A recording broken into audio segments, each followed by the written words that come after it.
seem drastic to some, our goal today, tomorrow, and always continues to be the safety of the American public. While we recognize this is an unprecedented action, we are facing an unprecedented public health threat. And this is one of the tools in our toolbox to mitigate the potential impact of this novel virus on the United States. Before I take questions, I would like to reiterate that everyone has a role to play as we work together to contain the spread of this virus. Everyone should stay informed.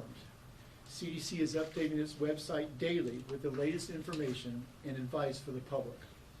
Additionally, remember to take everyday preventive actions that we always recommend to prevent the spread of respiratory viruses. We have extensive guidance and information on our CDC website. We recommend visiting the site regularly for updates. We'd be happy to take your questions. Dr. Walk, how concerned should people across the United States be right now? We think the risk to the American public is low, and that's why we're taking these aggressive measures to maintain this low risk. Should people be racing out to buy masks? No, we don't believe it's warranted to buy masks in the general community. Doctor? Yes. In general, who are the 178 people who are here at Travis? Are they business people? Are they government people? I don't know their occupational background.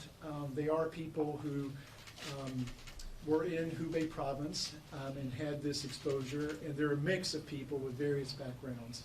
But no one is showing symptoms. They're not necessarily government people. They're not necessarily government people, unlike the first plane where there were a majority or a number of government officials on that plane. Yes. Doctor, to be clear, so just so people understand, none of these people show any symptoms at this point before, during, after the flight so far?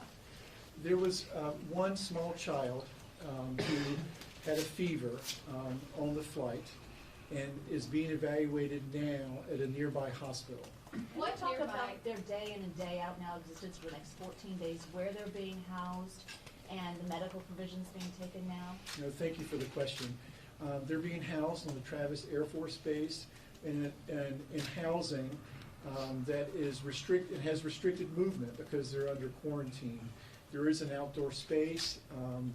Each family has an individual room, and they're offered food and services, wraparound services to provide their comfort. But they'll have to stay under quarantine for 14 days. So there's laundry rooms on site, and There's how does laundry. that work so they don't then pass it on to other people that are in that quarantined area? That's correct. Now remember, all of these people who are under quarantine don't have symptoms. But we're monitoring them. They're maintaining levels of separation or social distancing, but they do have access to regular services. And who's cooking their food? Who's doing their laundry? Who's taking out the trash?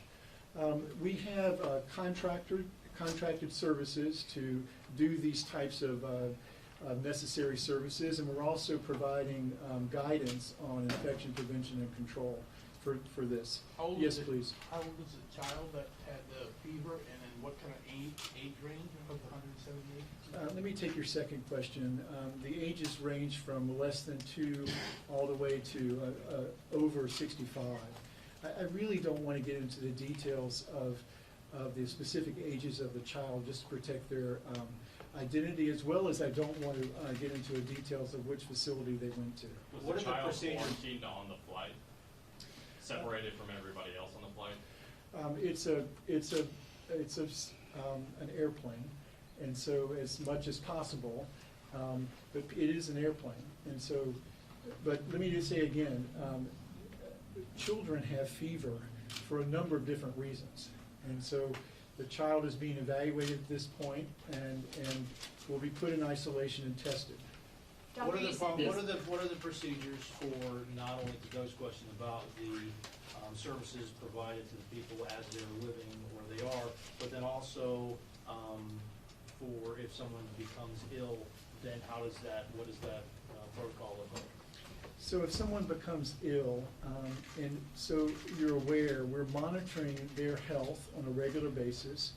We're doing twice daily health assessments and temperature checks.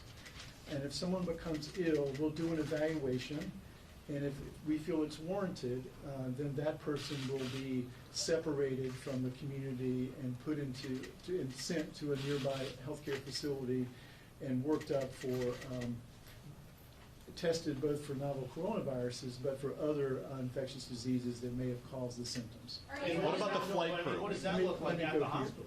I mean, are they quarantined there? Is everybody in a hazmat suit? I mean. Everyone is not in a hazmat suit. Clinicians and general practitioners all around this country every day take care of patients with respiratory diseases.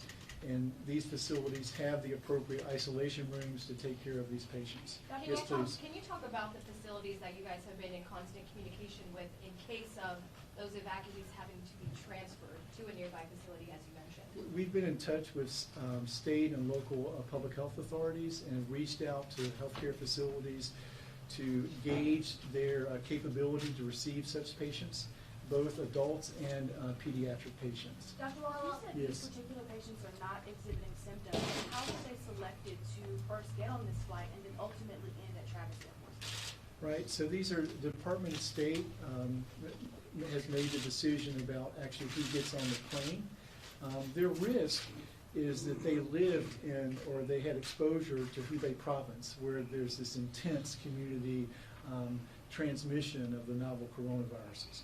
So these are people with American citizens who have been exposed or lived in an area where there's community transmission of the coronaviruses, and now we're bringing them back. And how What about the many flight crew on the specific plane? Are they locations? quarantined as well? The flight crew used protective equipment while they're on the plane, and so they are not being quarantined. How were specific Let locations me go selected? here, and then we'll come back to you. Doctor, you said that these people are very glad to be here and that they've gone through a lot. Can you expand on that? What exactly they've been through in the last coming days, weeks? Well, you can imagine, there's a lot of information and fear about this particular emerging disease. So they had to wait to get onto the flights, and then when they got on and so there was a number of people who want to get on the flights. That was, and this really is the Department of State, who actually got on the flights. But as you can imagine, it's a long flight, more than 11 hours. And because of the unknown nature of this coronavirus, and there's uncertainty, and that creates some stress as well. So they arrived in the middle of the night after a long flight, and so we welcomed them to the U.S. There was applause when they walked through the door. Frankly, it was a very emotional experience having the first family walk through the door. So they were very happy and smiling to be home, obviously tired.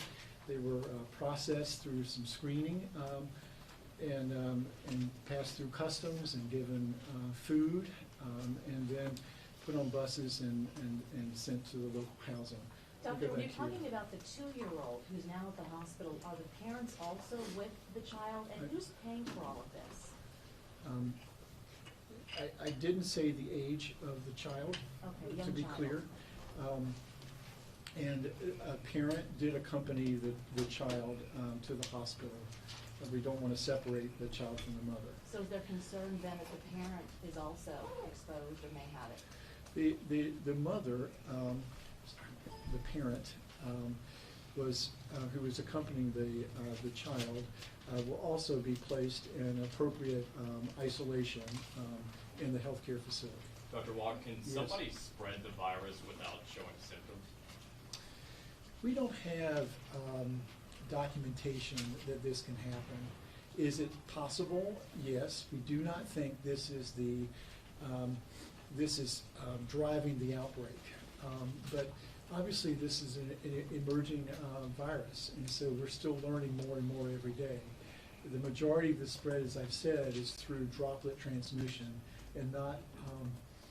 So is it possible to have transmission without symptoms?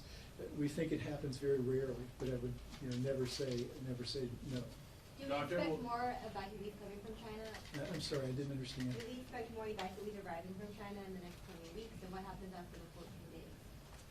To take your second question first, after observation for 14 days, and these evacuees don't develop any symptoms, then they will be released and returned, hopefully, back to their communities and families. So we will assist them to do that. Doctor? And your first question again was? So my first question, do we expect any more to be arriving for China? I think that I really can't answer that question. I'm sort of dealing with what's happening today.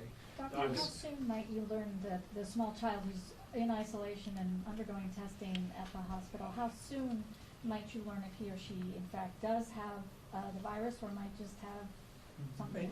In the next few days. It takes some time to collect the specimens, send them away, and then get the result back from CDC. But recently, actually, the test itself is being made available. It's been cleared by FDA. There was a press briefing earlier today, and so that test will be pushed out to all public health labs in the U.S. Is there a specific reason why Travis was chosen other than its location? The Secretary of Defense chose Travis, and I really can't get into the details of that, but obviously Travis is a large facility and able to handle these types of passengers. Doctor, what, Yes. is CDC recommending masks for doctors or nurses or caregivers just in case there might be a coughing incident? And what are the treatment options for someone who, if they were to develop it, what are the ranges of options? Yeah, there's infection control practices that dictate the type of protective equipment that would be used in such a setting. Again, these are standard equipment that's being used throughout this country to prevent clinicians, healthcare providers from becoming infected from a respiratory illness such as this. And your second question? The treatment options, depending on the severity of the symptoms of the Currently, we don't have a specific treatment for the novel coronavirus. Obviously, we can provide supportive care, for example, providing if someone was in respiratory distress, oxygen, for example, and providing an environment in the hospital where we can provide the supportive interventions that's needed, but we don't have a specific antiviral therapy at the moment. Yes? How is this affecting life at the Air Force Base? Is it changing any routines? The Air Force Base is not changing their normal routines. I have, with the assistance of the leadership in the Air Force Base, we've conducted a couple of town halls with the base community to answer any questions. Doctor, can you talk about the 14-day quarantine period, why specifically 14 and not 7? What is kind of the knowledge behind that? Is there a specific time frame to where a person should develop symptoms if they do in fact have this illness or disease? Correct. So the incubation period is that time between exposure and the time a person might develop symptoms, and it varies depending on the person. And that variation might be from early on, a day or two, to up to 14 days. 14 days with most people are actually become symptomatic in that first week. And so we're being very conservative in pushing out the quarantine period to 14 days because there have been some people, though rarely, who've gotten illness during that period of time. So a 14-day window makes us, we're reassured that the person is not infected with the novel coronavirus. You might have already answered this, but how long were they in China? These are people that either traveled or lived actually in Hubei Province, and there's all sorts of, they have different levels of exposure from months to years. So within that quarantine zone, is it just going to be CDC employees? Are you going to have some Air Force personnel also in those zones? We do not have Air Force personnel in the zone. We have CDC personnel as well as other federal agencies, HHS, for example, or the Administration for Children and Families, with assisting the evacuees. There's a question. Are all the evacuees American citizens? The majority of them are American citizens. I don't know. I couldn't say the whole cohort is, for example. One more question. Can you talk a little bit about what daily life will be like for the evacuees over the next 14 days? Are there activities planned for them? Can they go to the pool or the gym or social activities, or are they pretty much stuck in their room? They're not stuck in their room. The housing is that there are common spaces. There's also a large outdoor area. There are kids among these evacuees, and so we have people on the staff who are working to put together activities. We want to maintain some social distances between family units, but at the same time, we're not restricting people to their rooms. So it's a delicate balance. They are being restricted to this area under quarantine.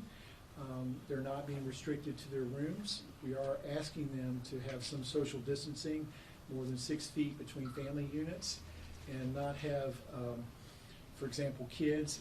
We don't want them to share toys, for example, as much as we can between the families. So these kinds of activities. But yes, their mental health of these families and the people under quarantine is very important to us. What can you tell the public? What can you tell the public to put the money in?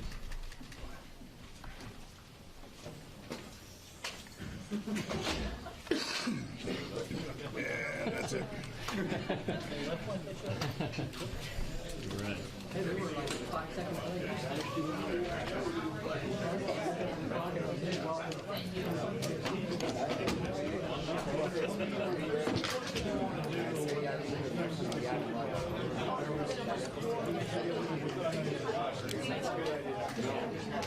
No, familiares que tengan adentro.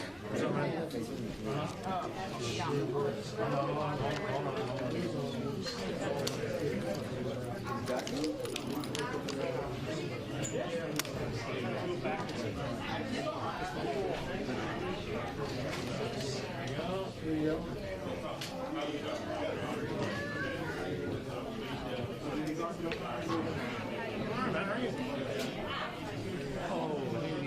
So that CDC news back That question got me right here.